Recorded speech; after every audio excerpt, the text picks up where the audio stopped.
What is up, everybody? Welcome back to another episode of Retro Hoop Collectibles. Um, I'm gonna be honest with y'all. I get a lot of messages every day, like saying like, "Oh, yo, you should check this out. You should hey, you should do a video on this. You should do a video on that. This is definitely video worthy. Y'all, I want to know your thoughts on this. And I would love to do all the videos on everything that you guys send me. Unfortunately, sometimes the things that get sent to me are pretty trivial for the most part. But yesterday, or actually today, or this morning, actually it's been in my inbox for a while. I just never saw it because it came through on Facebook. By the way, those of you who send me a friend request, I think I need to address this. Those of you that send me a friend request to my personal page, I'm going to decline it. And the reason why I do so is because it's my personal page. I keep it very small. My personal Facebook is I don't have very many people that that are connected there. I keep it very, very small because I typically just communicate with my family through Facebook and things like that. So I love you guys. You know that. However, there's a segment of that I need to keep private. So if you do send me a friend request on Facebook because you found me through my Facebook through the Facebook group for Retro Hoop Breaks, and it's out there, just know that I will decline it, and I don't mean to be an asshole about it, but that's just what I have to do. So I hope you know that I still love you, and you can interact with me on the Facebook group page, or you can follow me on Instagram at Retro Hoop Breaks. I interact on there all the time, and then you can also comment here, and we can chat it up here. So anyway, I didn't intend to address that right now, but it came up just because it's through Facebook. But anyway, I figured I'd let you guys at least give you the courtesy of telling you why I'm rejecting your friend request on Facebook. I still love you guys though. Anyway, I got this one through Facebook. Somebody sent it to me through Facebook, but it falls into your default messages whenever you're not friends, so I didn't see it. And I just saw it right now, and I'm glad that I did, because we've been pretty hot on the topic recently about grading authentication versus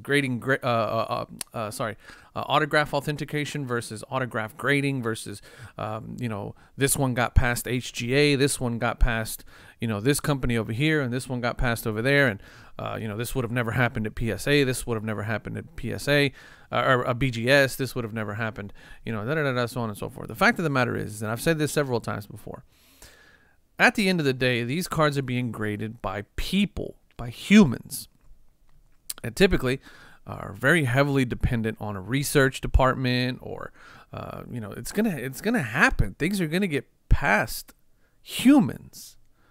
They're trying to interject technology in there as much as they can to try to minimize the amount of things that get past humans.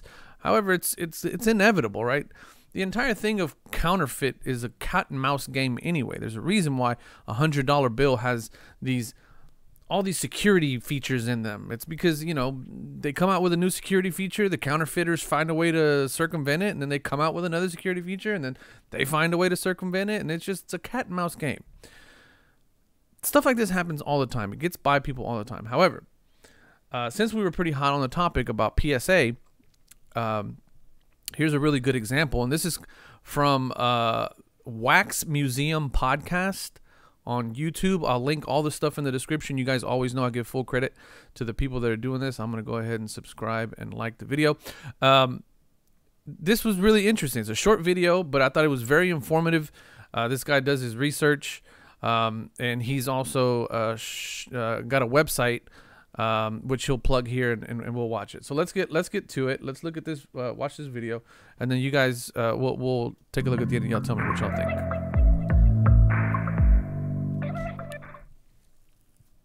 What's up, guys? This is Kyle from Wax Museum. So I was just about to go to bed this evening when I saw that Golden Auctions had posted their October auction. So as usual, I got to go through and I got to kind of check all of these to see, look at the RPAs for the RPA trackers that I've been working on. So here's a KD, here's a Zion that I upgraded the grade on. I'm not going to show you every single one that I updated on the website.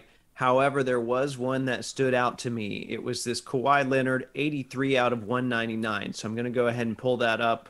Nice looking card, great looking patch. Beautiful card. They graded it as authentic, Awesome and then they patch. graded the autograph as a 10. So PSA graded the autograph as a 10. However, there's one problem with that, one major problem. And it's kind of ironic. They graded the card authentic, and then they were very specific with the auto. Maybe it should have been the other way around. But if you look at some of the older pictures of this card, and I'm pulling up a blowout thread that I posted here that's got these pictures that I had saved. Here are 5 older pictures of this card. Notice that autograph, not a 10. Look how streaky it is. Here's another one, a little more clear. Look how streaky it is, especially in this middle part right here. Here's another picture, zoomed in a little more. You can see how streaky it is. How about another one? These are all different pictures from different auctions or different scans or different owners. And then here's one that even has the old Worth Point logo. So this is an old picture here. All the same copy, all the same patch, 83 out of 199. But the autograph is not big and bold. So now it shows up on Golden. And as you can see, I just pinpointed this part right here where you can see even the pressure points where they tried to re-sign it. And somehow that ended up getting a 10. Well, somebody else posted an even bigger comparison here. Look at all of that variance. Look at all those pressure points. So definitely something to be concerned about. Definitely something that would worry me a little bit. So I'm going to pull up the tracker here real quick.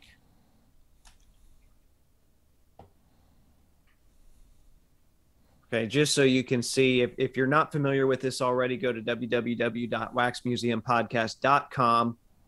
You can sort it by Link in the players. I've got description. all of the big name RPAs, or at least most of them. And here's the Kawhi tracker. So I've got a lot of this type of information on there. This is really And dope. I just that he's doing updated the this. 83 out of 199. So just wanted to make a quick video just to show you that, just to give you guys a heads up. As always, do your research on these cards before you make any purchases. Thanks for watching. Remember, new episodes of the podcast come out every Thursday.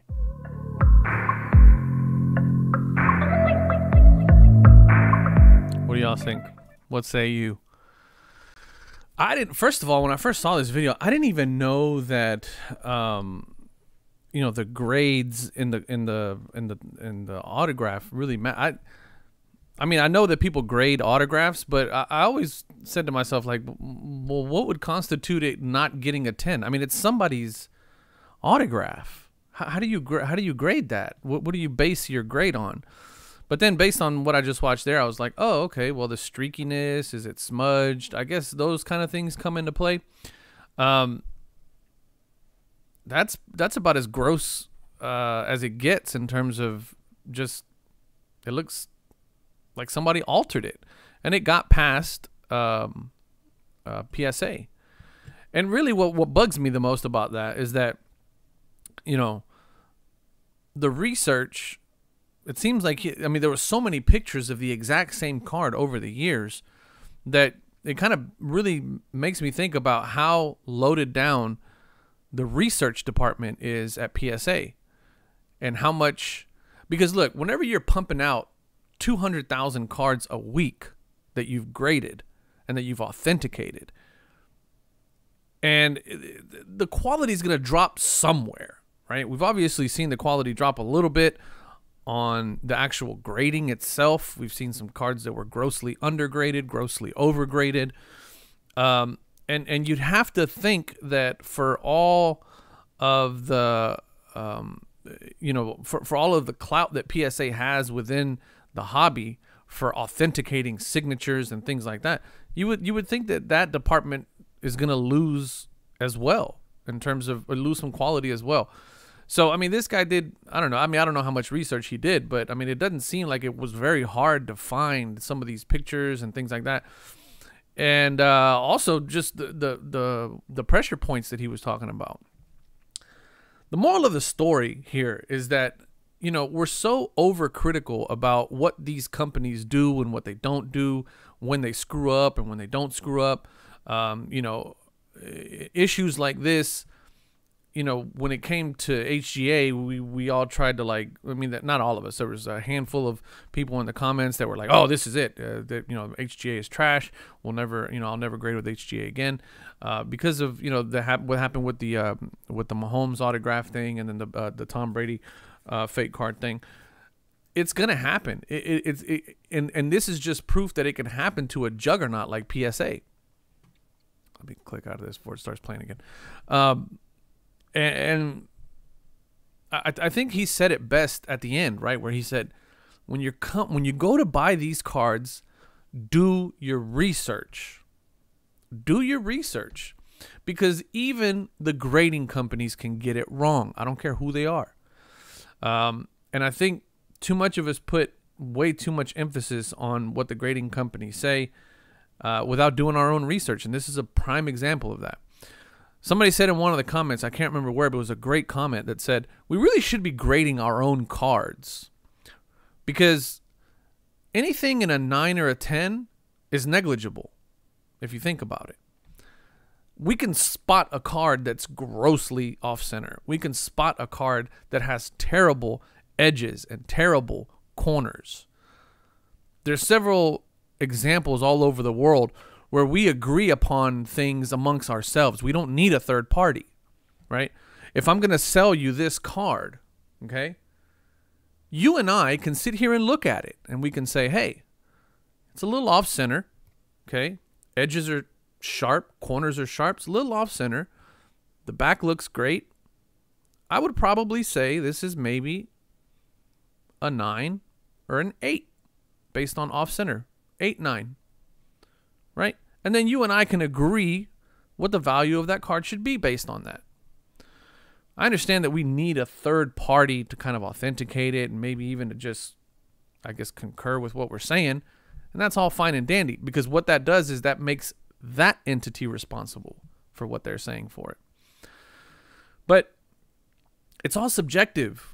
And at the end of the day, it's all humans. We're all just looking at the exact same thing. And I really don't think we should put too much stake into it. But if you're looking to buy big cards like that, I mean, that's a Kawhi RPA. Do your research. Because even PSA can get it wrong.